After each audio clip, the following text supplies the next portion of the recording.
So வணக்கம். Assignment 4 இந்த வீடியோவில் நம்ம வந்து எதை பற்றி பார்க்க போகிறோம்னா கரியர் ஆப்ஷன்ஸ் வித்தவுட் நீட். அதாவது பார்த்திங்கன்னா நமக்கு வந்து மெடிசன் எம்பிபிஎஸ்ன்னு சொல்லும் பொழுது NEET national entrance examination for மெடிக்கலுக்கு வந்து தேவைப்படுது, ரைட்டுங்களா? அந்த என்ட்ரன்ஸ் எக்ஸாம் இல்லாமல் நம்ம வந்து மெடிக்கல் ரிலேட்டட் ஃபீல்டு போகணும் அப்படின்ற பட்சத்தில் ஏகப்பட்ட கோர்சஸ் ஆக்சுவலி அவைலபிள். அதில் வந்து பார்த்திங்கன்னா நம்ம AIIMS all India Institute of Medical சயின்ஸில் வந்து பார்த்திங்கன்னா உங்களுக்கு வந்து பார்த்திங்கன்னா பிஎஸ்சி ஹானர்ஸில் சேர்கிறதுக்கு கிட்டத்தட்ட 1046 சீட்ஸ் இருக்குது, சரிங்களா? எய்ம்ஸ் டெல்லியிலேருந்து எய்ம்ஸ் பட்டினாடா, AIIMS Bhopal, Bhubaneswar, Bilaspur, Deoghar, Kharagpur, Jodhpur, Nagpur, AIIMS Kalyani, AIIMS Mangalagiri, AIIMS Patna, AIIMS Raipur, AIIMS Rishikesh, AIIMS Bibinagar, AIIMS ராபரேலின்னு சொல்லிட்டு கிட்டத்தட்ட வந்து 1046 சீட்ஸ் வந்து இருக்குது, ஓகேங்களா? நெக்ஸ்ட் பார்த்தீங்கன்னா நர்சிங் தமிழ்நாட்டில் பார்க்கும்போது நமக்கு வந்து டோட்டலாக ஒரு 6 கவர்மெண்ட் காலேஜஸ் இருக்குது. அதில் வந்து பார்த்தீங்கன்னா டோட்டலாக வந்து உங்களுக்கு ஃபார் எக்ஸாம்பிள் மெட்ராஸ் மெடிக்கல் காலேஜில் 50 சீட்ஸு, மதுரை மெடிக்கல் காலேஜில் 50 சீட்ஸ் இருக்குது, செங்கல்பட்டு மெடிக்கல் காலேஜில் 50 சீட்ஸ் இருக்குது, கவர்மெண்ட் மோகன் குமாரமங்கலம் மெடிக்கல் காலேஜ் சேலமில் 50 சீட்ஸ் இருக்குது, கவர்மெண்ட் தேனி மெடிக்கல் காலேஜில் ஒரு 50 சீட்ஸ் இருக்குது, government college of nursing Cuddalore 100 seats இருக்குது, ரைட்டுங்களா? இதுக்கு வந்து பார்த்தீங்கன்னா உங்களுக்கு 12th ஸ்கோர் இருந்தால் போதும், cut off marks rank list வந்து உங்களுக்கு வெளியிடுவாங்க. இதுக்கு வந்து உங்களுக்கு நீட் எக்ஸாம் தேவைப்படாது, ரைட்டுங்களா?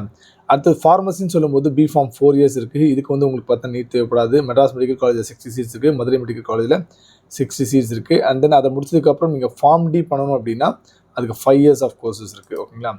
அண்ட் பிபிடி அண்ட் பிஓடின்னு சொல்லப்படுற bachelor of physiotherapy and bachelor of occupation தெரப்பிக்கு வந்து பார்த்தீங்கன்னா 4 இயர்ஸ் + 6 months இன்டர்ன்ஷிப் ரெண்டுத்துக்குமே பார்த்தீங்கன்னா இதுக்கு வந்து பார்த்தீங்கன்னா உங்களுக்கு நீட் தேவைப்படாது. செலெக்ஷன் ப்ராசஸ் வந்து பார்த்தீங்கன்னா NIEPMD அப்படின்ற national institute of empowerment of persons with multiple டிசபிலிட்டிஸ்க்கு வந்து பார்த்தீங்கன்னா selection criteria based on CET NILD. Seat matrix பார்த்தீங்கன்னா 18 சீட்ஸ் இருக்குது. இந்த 18 சீட்ஸ்க்குமே டெஃபினட்டாக will be getting 100% job. And Christian medical college Vellore, அதாவது CMCயில் பார்த்தீங்க அப்படின்னா உங்களுக்கு பிபிடிக்கு 10 சீட்ஸு, பிஓடிக்கு 10 சீட்ஸ் இருக்குது, ஓகேங்களா? அண்ட் நெக்ஸ்ட் பிபிஓன்னு சொல்லக்கூடிய பேச்சுலர் இன் ப்ரோஸ்தட்டிக் அண்ட் ஆர்த்தட்டிக்ஸ் பார்த்தீங்க அப்படின்னா இதுக்கும் பார்த்தீங்கன்னா NIEMPD, அதாவது national institute for empowerment of persons with multiple disabilities, seat matrix 20 seats இருக்குது, ஓகேங்களா? And then veterinary science.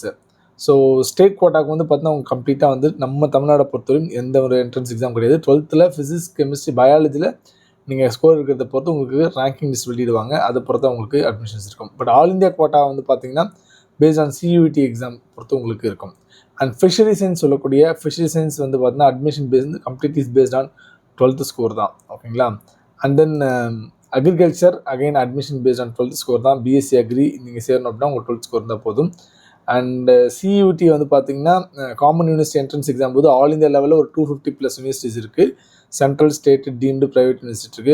அதுக்கு வந்து நீங்கள் ஜாயின் பண்ணால் CUET என்ட்ரன்ஸ் எக்ஸாம் வரும், ஓகேங்களா?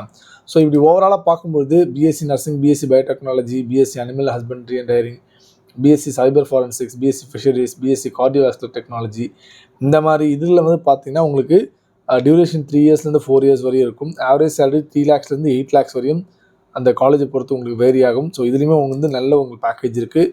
பிஎஸ்சி மைக்ரோபயாலஜி, BNYS நேச்சுரோபதிக்கு வந்து பார்த்தா உங்களுக்கு நீட் தேவைப்படாது. அதுக்கு வந்து பார்த்தா 4.5 years + 1 year இன்டர்ன்ஷிப் இருக்குது.